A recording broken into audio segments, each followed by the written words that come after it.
Hey, this is Dave DeCamp from antiwar.com, and this is anti-war news for Wednesday, October 5th, 2022. First story at the top of antiwar.com today. Zelensky signs a decree ruling out peace talks. So Zelensky on Tuesday, he signed a decree that ruled out any talks with Russian President Vladimir Putin, declaring that they would be an impossibility. The decree was first put forward by the National Security and Defense Council of Ukraine. According to the Ukrainian newspaper Ukrainska Pravda, the decree states, quote, the impossibility of holding negotiations with the president of the Russian Federation, Vladimir Putin, end quote. So the move formalized comments that Zelensky made on Friday following Putin's approval of annexing 4 Ukrainian territories. Zelensky said then, quote, he does not know what dignity and honesty are. Therefore, we are ready for a dialogue with Russia, but with another president of Russia, end quote. Responding to Zelensky's move, the Kremlin said that it would wait until he changes his position or until there's a new president in Kiev to hold talks. During his speech on Friday, Putin said that he was open to talks with Ukraine, but said that the status of the territories that Russia is annexing is not up for discussion. He said, quote, we call on the Kiev regime to immediately cease fire and all hostilities, to end the war it unleashed back in 2014, and return to the negotiating table.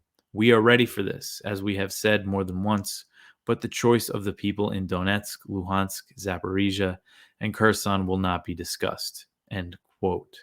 So I think it was pretty clear that with Putin saying that the annexation is not on the table for discussion, that Zelensky wouldn't enter negotiations with those preconditions, considering he has been saying that he's going to take back all this territory, including Crimea, and he's getting all this support from the U.S., who's showing no sign of supporting a diplomatic solution at this time or any time during the war. There's been just no sign at all that the Biden administration really wants this war to end.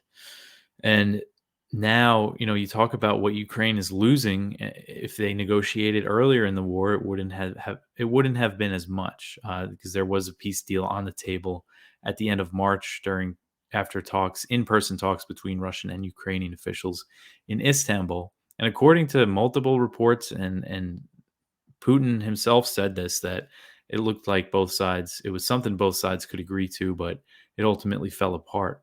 And under that deal, based on these reports, we don't know for sure, and there was still a ways to go before it was, made official. But it looked like Russia would withdraw to its pre-February 24th positions, which was before the invasion, and Ukraine would be neutral and I've either recognize the Donbass as independent states or give them autonomy, but they would still be part of Ukraine. It's not really clear which one that deal said.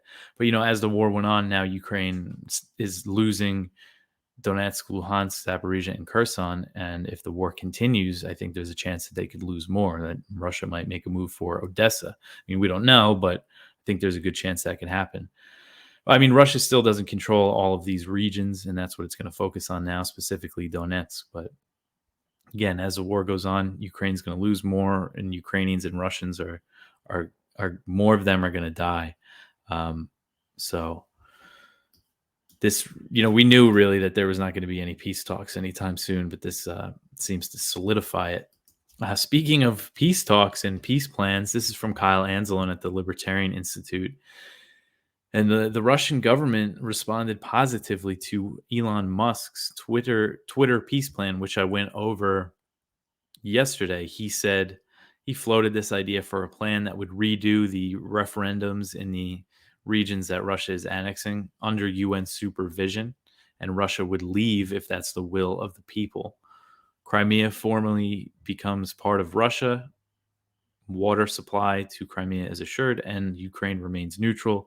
So, as I discussed yesterday, Ukrainian officials were not happy with him, despite the fact that he's been supporting them in their war by providing these Starlink terminals. But discussing peace is just something that he can't do, apparently. So, what the Kremlin told reporters, Dmitry Peskov, the Kremlin spokesman, he said, quote, "It is a very positive response." Oh, sorry. I totally said that wrong. Let me start that over. Peskov said, quote, "It is very positive that somebody like Elon Musk is looking for a peaceful way out of this situation. Compared to many professional diplomats, Musk is still searching for ways to achieve peace, and achieving peace without filling Russia's conditions is absolutely impossible." End quote. So that he's not endorsing the plan. He's not saying that Russia would agree to everything there, but it's just interesting, this whole situation.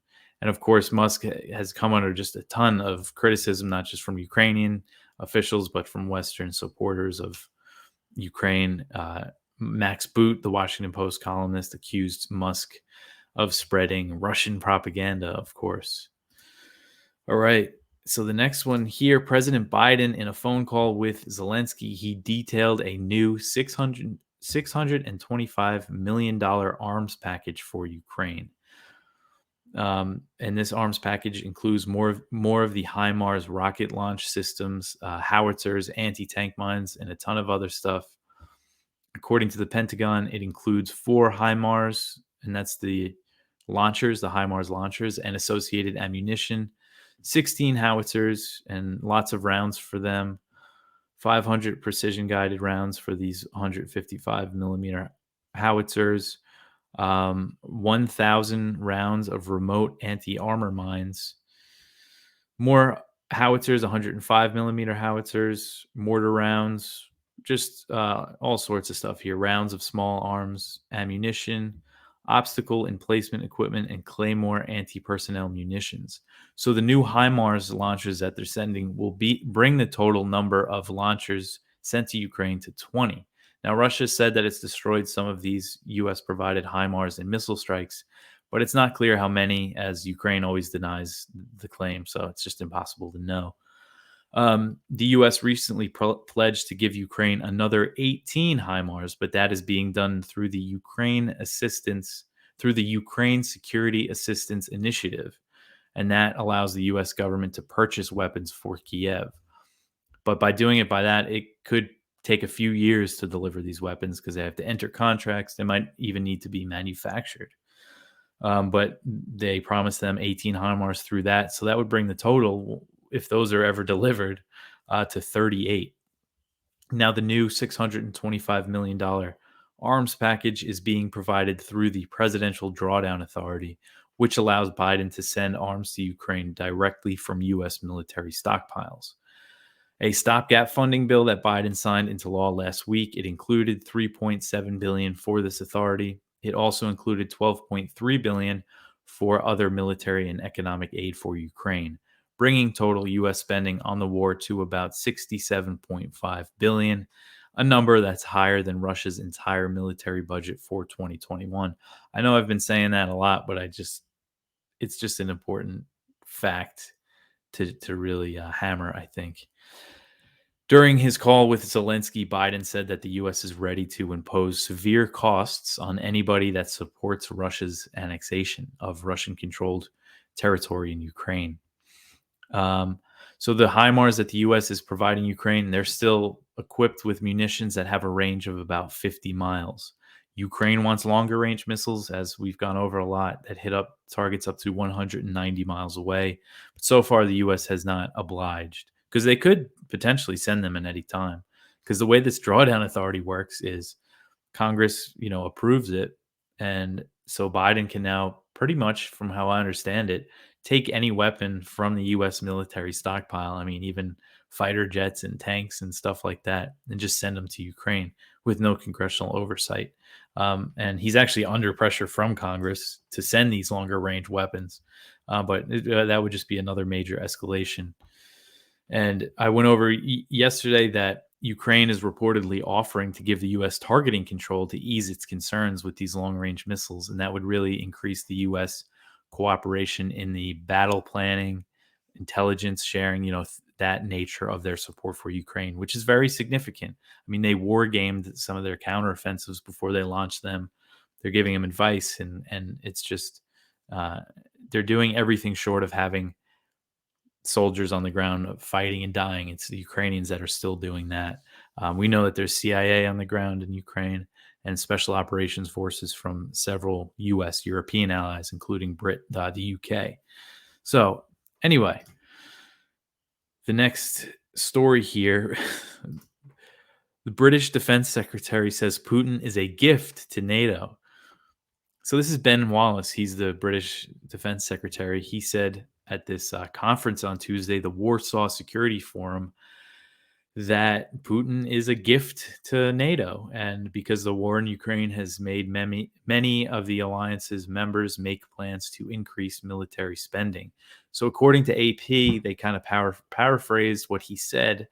Wallace said that after the collapse of the Soviet Union, European leaders became complacent and that Putin has become, in a sense, a gift to NATO.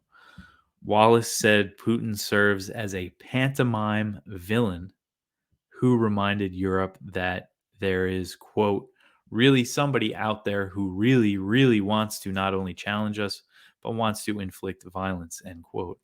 So it's just amazing that what he's saying here is, when you think of what NATO is, it's a military alliance that needs a threat to justify its existence. And its expansion played a pretty significant role in provoking this war.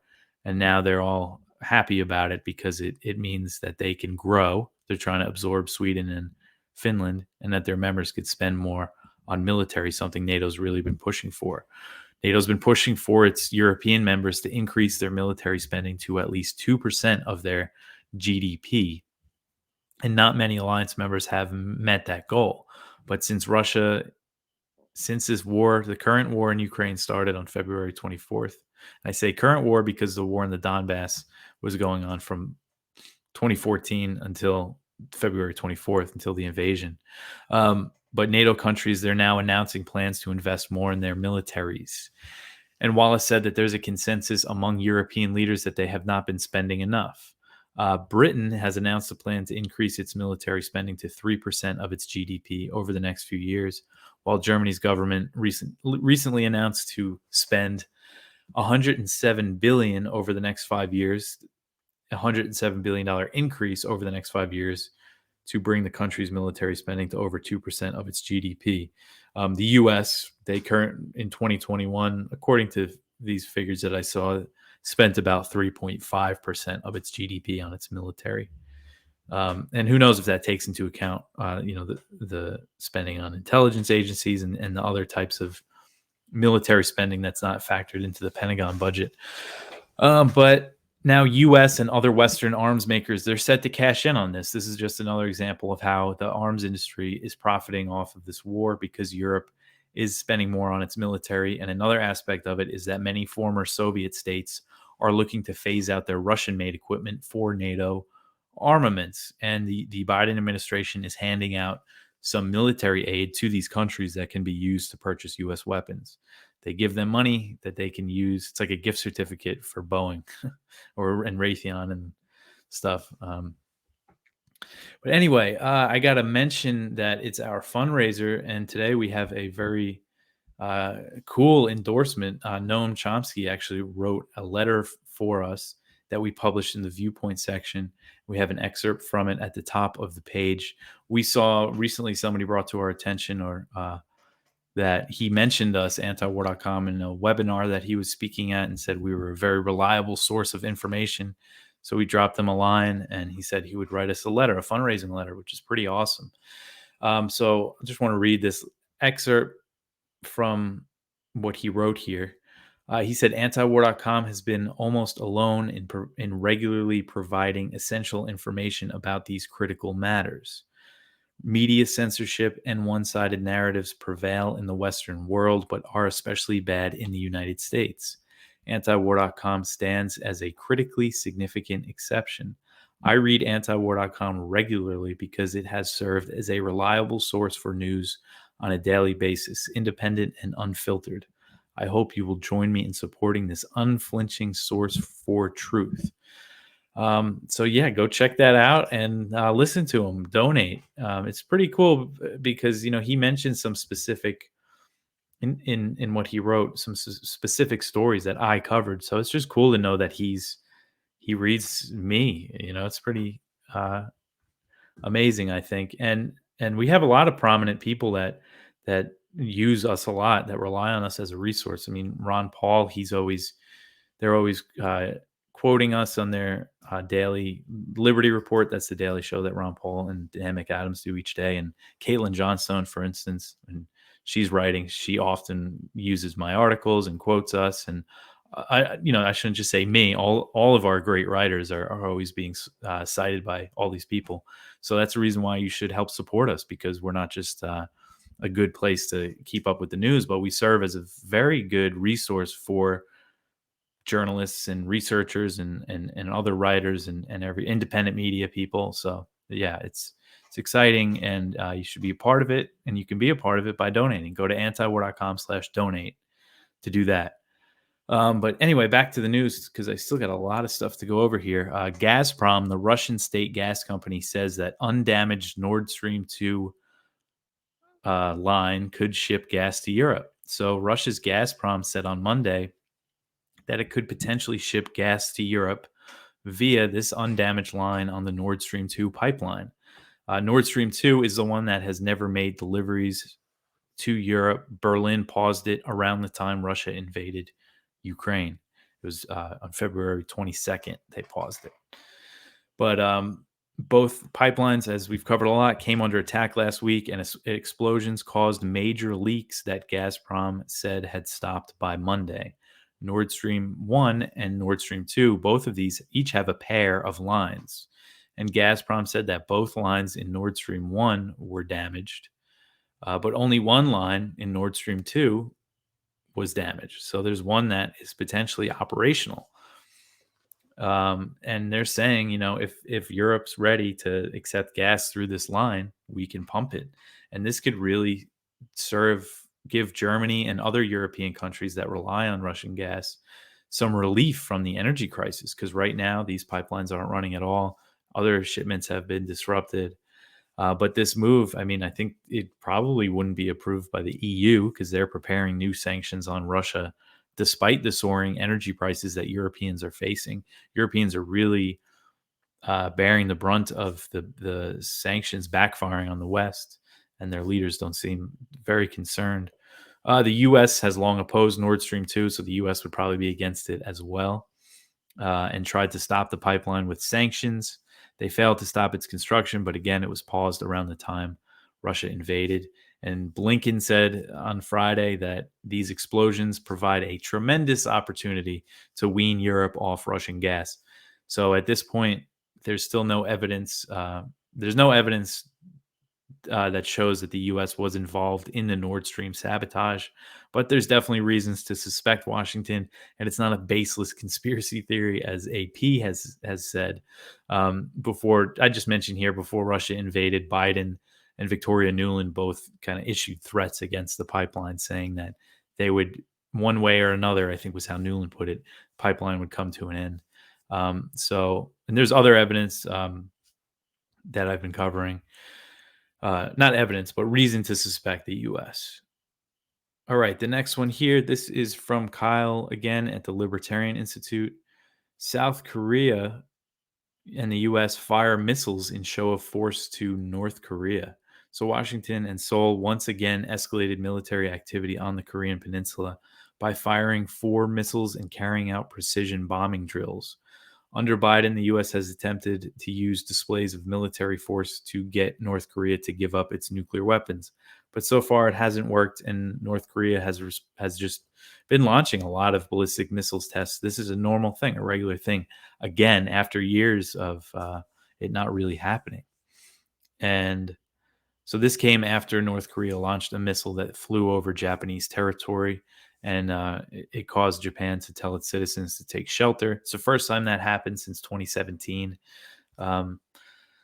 So for a few years there, though, the U.S. and South Korea did not do big war games together, and North Korea was not launching missile tests. And that was the Trump administration. While they didn't really make any concrete progress, no concrete steps were really taken. It was significant what Trump did. He went over there and shook hands and led to this relative period of calm for a few years. But tensions are really high again. Okay, next one here. Taiwan says that China wants to normalize increased military activity. So Taiwan's defense ministry said this on Tuesday, that China is seeking to normalize its stepped up military activity around Taiwan, including Chinese flights over the median line, which came in response to House Speaker Nancy Pelosi visiting the island. So we know China reacted to Pelosi visiting Taiwan in the beginning of August. It held its largest ever. Did I say Taiwan? China reacted by holding its largest ever military exercises around Taiwan. And since then, they've been regularly flying planes over the median line, which is an unofficial barrier that separates the Taiwan Strait that the U.S. drew in the 1950s. So these flights really, I just wanted to highlight this story just to show that these flights have continued over the median line, and it's October and they're still being reported. So Taiwan's right. China is trying to normalize, and I would say that they have already normalized. It's become a regular routine thing now. And I put in these numbers. I've gone over these numbers before, but they really show you what Pelosi did here. So according to Japan Times, these are numbers that they put together. China flew 302 sorties across the median line in August after Pelosi stopped in Taipei. Between 1954 and August 2020, almost 70 years, China flew across this barrier only 4 times. Between September 2020 and Pelosi's visit, it increased a bit, and they made this flight 23 times. So 23 times between September 2020 and August of this year, so almost 2 years. And Pelosi goes there over 300 in a month. And who knows what it's been since September. I haven't seen anybody that's been tracking it too closely. But yeah, it just really shows what how much she increased tensions in the region. And that uptick also that came after August 2020, that happened because Trump sent the highest level cabinet officials to visit Taiwan since the U.S. severed relations with them in 1979 as part of opening up with China. So that also didn't come out of nowhere. And this comes, just to mention again, the Taiwan Policy Act, this legislation the Senate is working on that would give Taiwan $6.5 billion in military aid, require sanctions in the event of Chinese aggression, and give the island the benefit of being a major non-NATO ally. All things that would fundamentally, radically alter U.S. policy toward Taiwan. Something that Biden seems to be doing when he says now he has pledged to defend Taiwan, a breaking from the strategic ambiguity. Okay. So just a little update on the China-Taiwan situation there. The next one here, the UN envoy to Yemen says that he's pushing for a peace deal after the truce expires. So the Yemen ceasefire expired on Sunday. Hans Grundberg, he is the UN special envoy for Yemen. He told Reuters in a report that was published Tuesday that he's still pushing for a peace deal. And so far, as of Tuesday night, where I am, I haven't seen any reports of Saudi airstrikes in Yemen. Although a lot of times reporting, stuff, it's very slow that stuff comes out on what's going on in Yemen. But at the same time, we haven't seen any Saudi airstrikes since March. So if they did start bombing Yemen, probably would have heard about it by now. So hopefully that continues, the lack of airstrikes. There's been fighting on the ground, but there was fighting on the ground during the ceasefire. The significant thing about it was no Saudi airstrikes. And also, I'm not sure, I'm pretty sure that during that period, there's also no Houthi attacks inside Saudi Arabia. So it was very significant, this ceasefire, and the UN's still working on it. And just a reminder that there's been war powers resolutions introduced in the House and Senate to end U.S. support for this war, which would effectively ground the Saudi Air Force because it's reliant on U.S. maintenance. So you can call 1-833-STOP-WAR to tell your representative, tell Congress to support this resolution. There's over 100 co-sponsors, bipartisan. I mean, I think this thing has a real chance if there's ever a vote on it. So 1-833-STOP-WAR. You can go to 1-833-STOP-WAR.com and you'll get a prompt. And it's concerning because before the ceasefire was reached in March, there was a spike in civilian casualties in the Saudi air war. A lot of people were dying right before this was agreed on. So hopefully that doesn't start up again. That would really be a shame. The last one here is from Jason Ditz, and it's just an update that Iran has continued attacking Iraqi Kurdistan. On Tuesday, they fired drones at several PKK targets, and at least 2 Kurds were reported injured.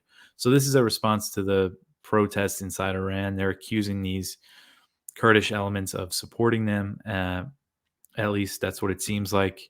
And it's just an area to keep an eye on because the U.S. said that they shot down an Iranian drone in Iraq last week. Remember, the U.S., 2,500 U.S. troops there, so there's just always a chance of it provoking a wider war, that the U.S. presence there.